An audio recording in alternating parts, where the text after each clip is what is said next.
For more than 100 years, if you wanted to step into Egypt's ancient past, you went to one place, one incredible building in the heart of Cairo.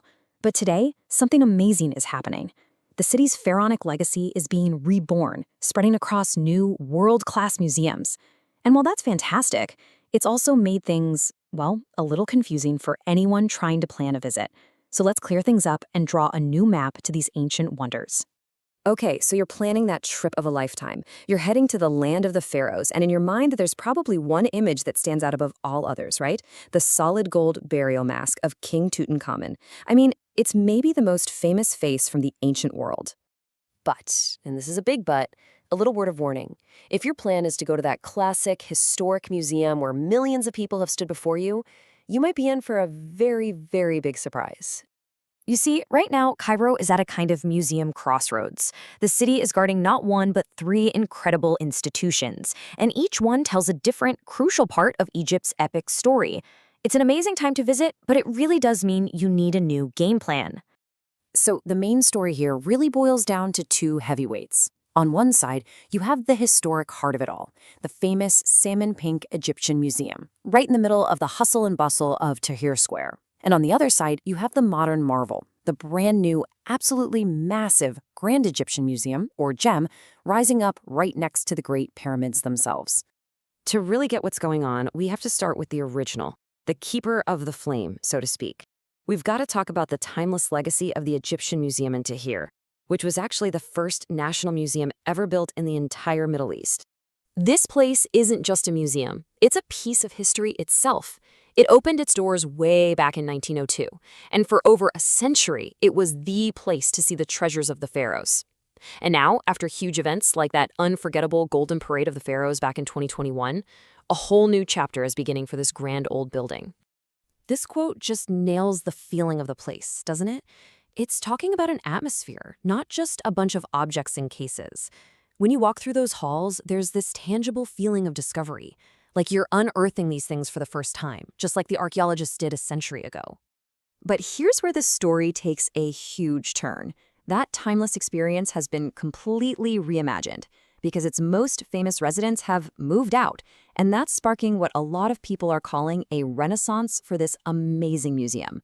So let's talk about what this great migration of treasures really means. Okay, this is the single most important thing to know. The crown jewels have new homes. The entire Tutankhamun collection, all 5,398 pieces, from the golden mask to his chariots, his throne, everything is now at the Grand Egyptian Museum. And the royal mummies, we're talking Ramses the Great and the other legendary pharaohs, they now rest at the National Museum of Egyptian Civilization. Which naturally leads to the obvious question. With King Tut and all the pharaohs gone, is there any reason left to even visit the old museum in Tahrir Square? The answer to that is a huge, resounding yes. Not even close. The museum in Tahrir is far from empty.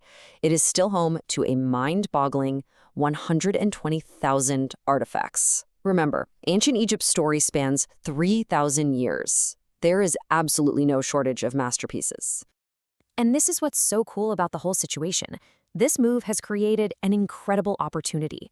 For decades, you had countless world-class, breathtaking treasures that were just overlooked because of their more famous neighbors.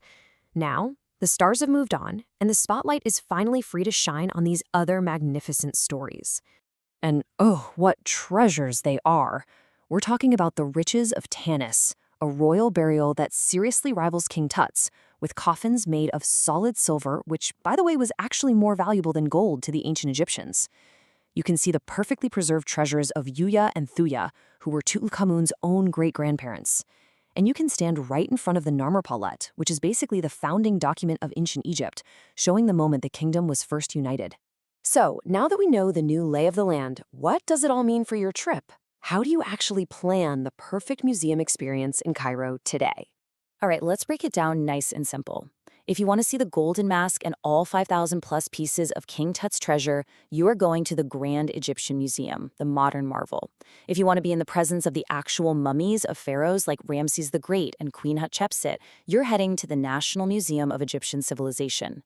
And if you want that classic, authentic treasure hunt feeling to find those solid silver coffins and the Narmer palette, then the historic Egyptian Museum in Tahrir is still an absolutely essential stop.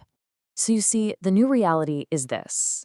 It's not really about choosing one museum over the other anymore. To really understand the sheer scale of Egypt's history, you kind of have to see how the story is evolving. A visit to Tahrir connects you to the history of how we discovered all this, while a visit to the GEM shows you its spectacular future. As this incredible city reimagines its connection to its own timeless past, it's inviting all of us on a journey of discovery like never before. History has literally been reborn all across Cairo.